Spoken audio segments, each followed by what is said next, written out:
Dans ce chapitre, nous allons voir quels sont les paramètres et les actions que l'on peut faire sur les enregistrements que nous avons constitués. Alors, nous allons prendre l'enregistrement des feuilles mortes. Je vais cliquer sur le clic de droite et j'ai un certain nombre d'informations et d'actions possibles sur ce fichier. La plus dangereuse, c'est delete, qui peut être aussi se faire avec la touche suppression, et qui va supprimer à la fois le fichier MP3 dans la fenêtre de Replay Media Catcher, mais également physiquement sur le disque. Alors que remove va supprimer uniquement le fichier dans le Replay Media Catcher et non va le laisser sur le disque. Une autre possibilité également, c'est de pouvoir renommer le fichier si celui-ci ne vous convient pas. Possibilité ici de faire jouer la musique qui a été enregistrée. Convert, on ne le verra pas parce que normalement il n'y a pas de raison de convertir le fichier, mais sachez que Replay Media Catcher est capable de convertir du MP3 en du AAC par exemple, qui est le format sur Apple. Ensuite, on peut importer ce fichier dans iTunes ou l'importer dans l'équivalent de iTunes qui est WMP de Microsoft. On peut savoir où est enregistré le fichier en faisant un Show Folder. Et donc là, vous avez une fenêtre qui va s'afficher et qui vous montre donc où est enregistré. Donc là ici, ordinateur, éléments, main classique, Grig, Pergunt et les feuilles mortes qui sont ici. Donc vous avez accès directement donc à l'endroit où vous avez enregistré votre fichier. Je reclique à droite. L'artwork, eh bien, on ne l'utilisera pas. Lyric non plus. Plus exactement, c'est pour mettre pour visionner les tags, c'est-à-dire les informations qui sont sur le fichier. Ici, vous les avez. Les feuilles mortes, ici, le MP3, la taille. Voilà quels sont les tags possibles. Et les propriétés. Alors, les propriétés, vous avez ici le nom, la location physique du fichier, la source qui était Spotify. Ici, vous avez une image qui représente le disque. Alors, c'est Edith Piaf, alors que c'est Yves Montand qui chante, mais enfin, c'est comme ça. Le type d'enregistrement qui a été fait, du MP3 à 128 kilobits par seconde et en stéréo. Ensuite, vous avez les tags éditeurs. C'était Yves Montand l'artiste. C'est un genre vocal. Et le nom du fichier, c'est les feuilles mortes. Artwork, eh bien, c'est la photo. Et les dossiers qui sont associés à cette photo. Le lyrique,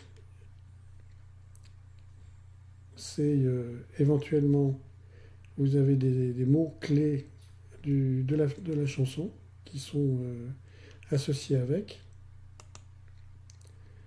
Ici, vous avez les éléments qui sont qu'on va retrouver dans les propriétés, qu'on trouvera en cliquant à droite, pareil dans les propriétés de l'explorateur Windows. Et ici, comment nous avons créé le fichier finalement par petits bouts. Et vous avez ici tous les bouts qui ont permis de créer le fichier.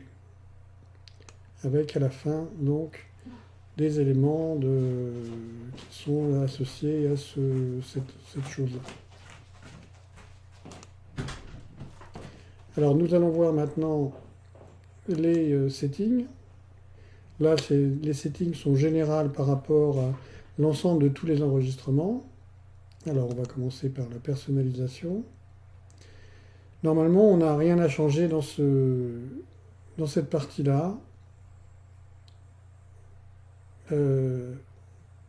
l'output folder nous permet de dire que, eh bien, on va le mettre dans un output folder custom, c'est-à-dire que je vais désigner, c'est-à-dire celui-là. Sinon, il va le mettre dans ma musique, ou dans la musique publique, ou dans mes vidéos, ou dans les publics vidéos. Éventuellement, on peut le mettre directement dans Dropbox, dans Google Drive, ou dans Microsoft OneDrive sur le cloud. Enfin, je vous engage à mettre custom et en mettant le dossier dans lequel vous allez insérer votre musique. L'Internet Download, bon, ça c'est le plus important, c'est quel est le moniteur qui va vérifier qu'il y ait une vidéo qui démarre ou pas. Et bien c'est WinPcap Monitor qui est livré avec Replay Media Catcher. On pourrait utiliser un autre, mais c'est celui-là que vous devez utiliser. Le reste, il ne faut pas y toucher. Audio recording. Alors là, c'est là où on peut préciser que on veut un minimum de son, de musique de 60 secondes, c'est-à-dire d'une minute.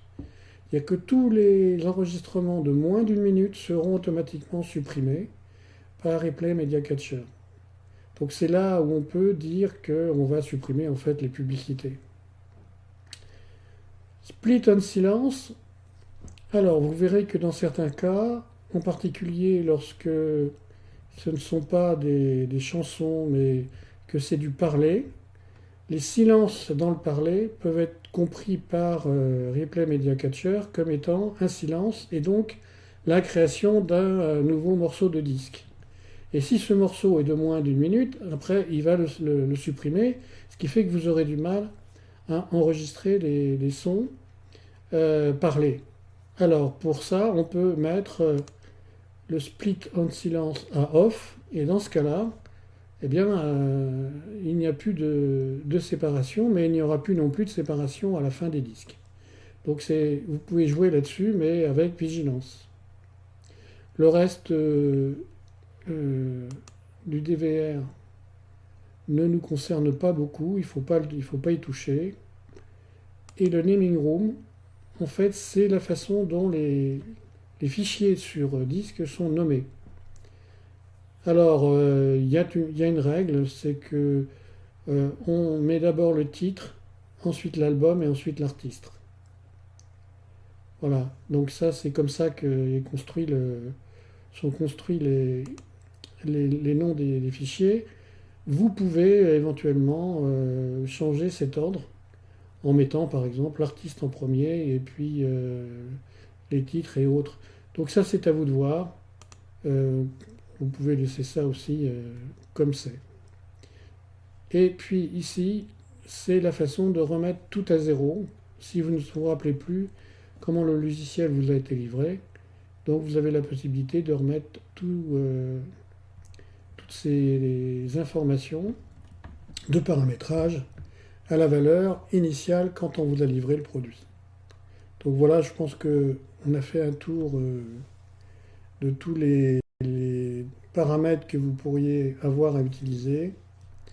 Et écoutez, si vous avez des informations plus détaillées à obtenir, allez voir donc sur le site ce qui est expliqué sur chaque donnée de ces paramètres.